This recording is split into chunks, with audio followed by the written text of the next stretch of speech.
Nutrition in amoeba.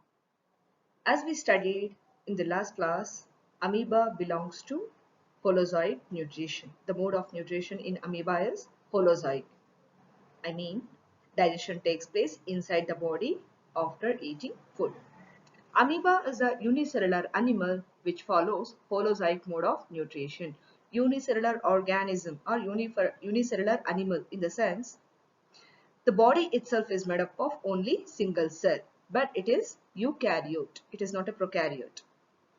In this mode of nutrition, the digestion of food follows after ingestion of food. Thus, digestion takes place inside the body of the organism. Holozoic nutrition happens in 5 steps in amoeba. What are those 5 steps? These steps are continuous. The first step is ingestion, then digestion, absorption, assimilation, and egestion. What is meant by ingestion? It is the process of taking in food. What is meant by digestion? The process of breaking complex food substances into simpler molecules.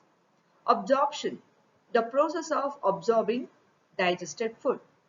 Assimilation, utilization of digested food to get energy and also for different processes like growth and repair. Egestion, the undigested food is removed out of the body. This process is nothing but egestion. Amoeba is a unicellular organism.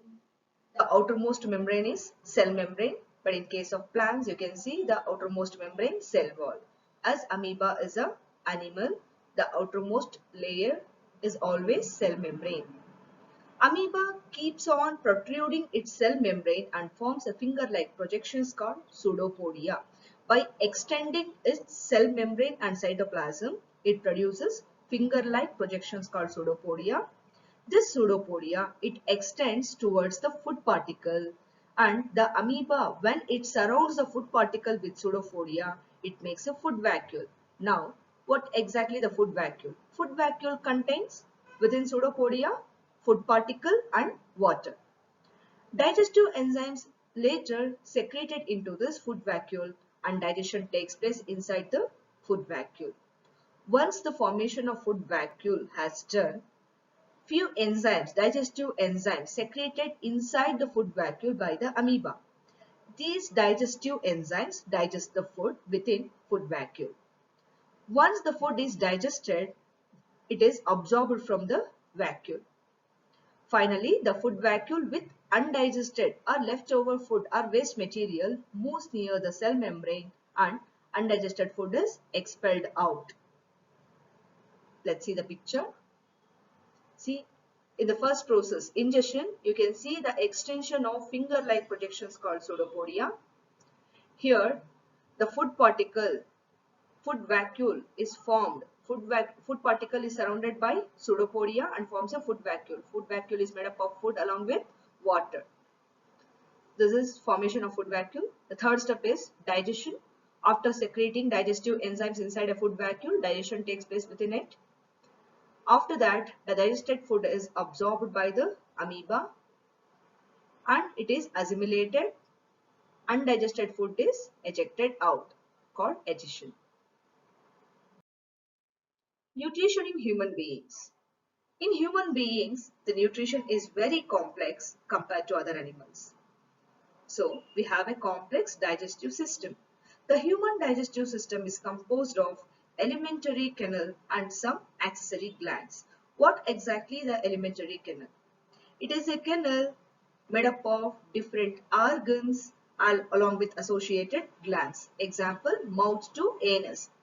The in-between, whatever the organ comes, forms a alimentary canal.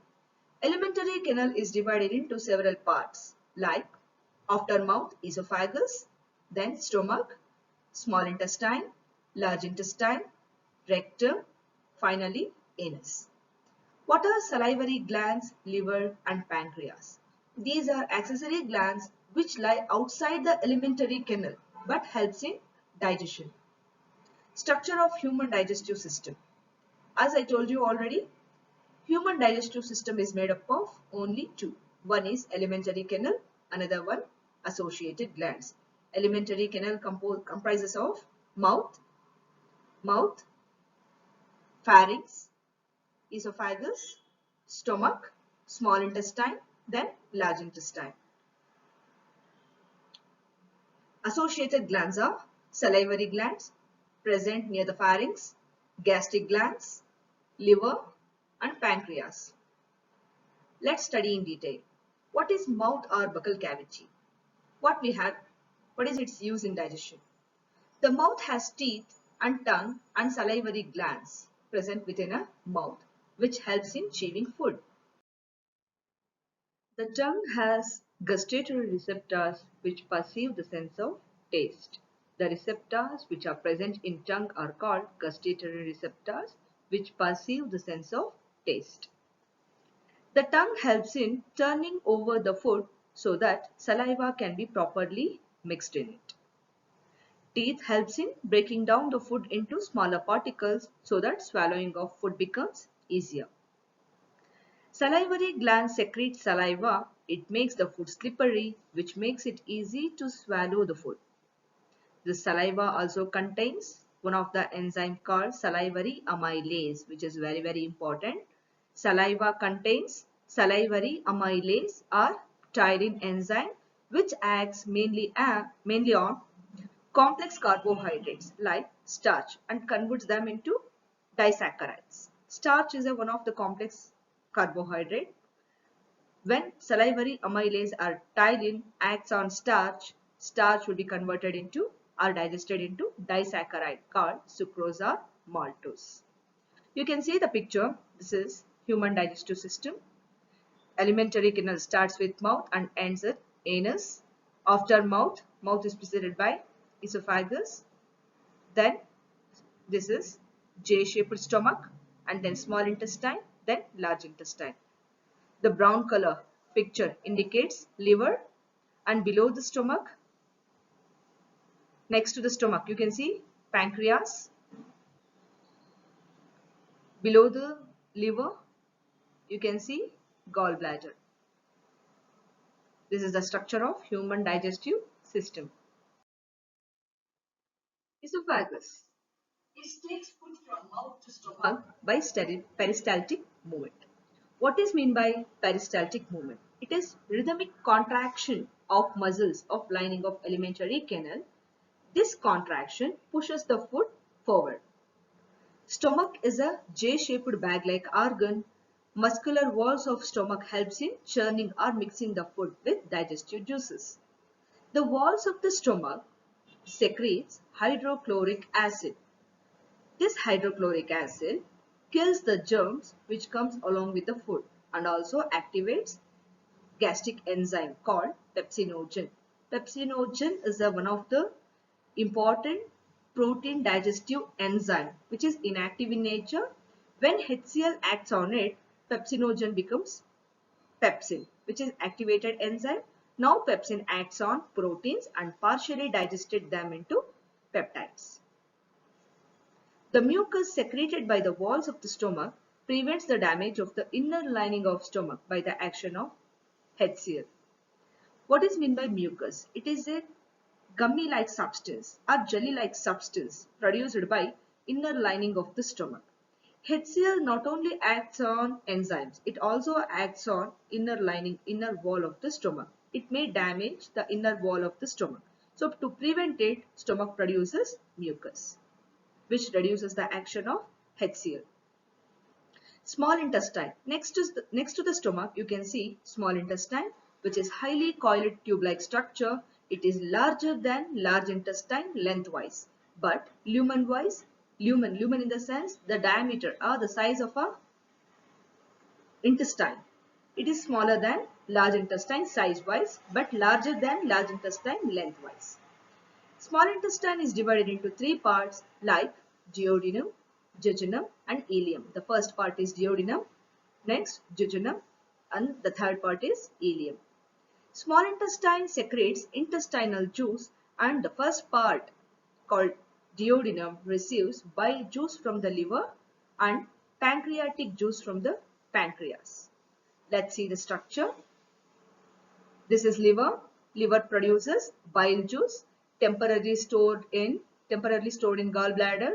and release it into duodenum. After stomach, you can see U-shaped duodenum. Duodenum receives bile juice from the liver, and below the stomach you can see pancreas. Pancreas releases pancreatic juice. Liver releases bile juice, pancreas releases pancreatic juice. Bile as well as liver together form a common duct. The bile duct and pancreatic duct fused together form a common duct called hepatopancreatic duct. This duct is received by duodenum. Now, duodenum receives both bile juice as well as pancreatic juice through a common duct called hepato means liver, hepatopancreatic duct. Complete digestion of food actually takes place in small intestine, especially in duodenum. Well, because it receives different types of enzymes, different types of secretions. Example, small intestine itself secretes small intestinal juice, bile juice.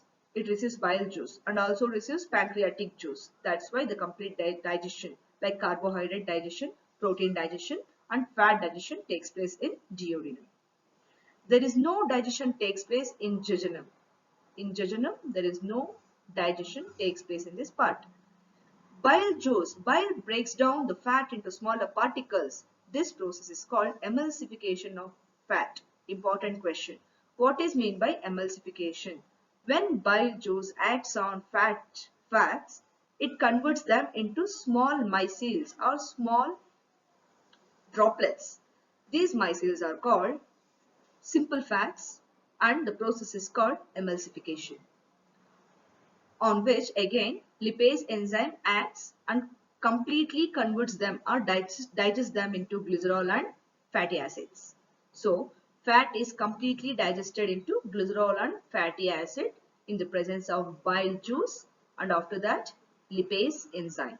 Lipase enzyme acts on lipids. Trypsin and chymotrypsin are the enzymes of small intestine which acts mainly on proteins. The simplest form of protein is amino acids. So when trypsin and chymotrypsin acts on intestinal juice, it digests the proteins into amino acids. The inner wall of the ileum, the third part of the small intestine, the last part of the small intestine is ileum. It is projected into numerous finger-like projections called villi. This villi function is it increases the surface area to assimilate or to absorb more digested food. Now, large intestine. The undigested food goes into large intestine. Here, it reabsorbs water, drugs, and salts. After that, undigested food goes into the rectum, from where it is expelled out through the anus. And this process is nothing but egestion. What is meant by egestion? Expelling out of undigested food from the rectum through the anus. Answer these questions. In the next class, we are going to study respiration in humans. Thank you.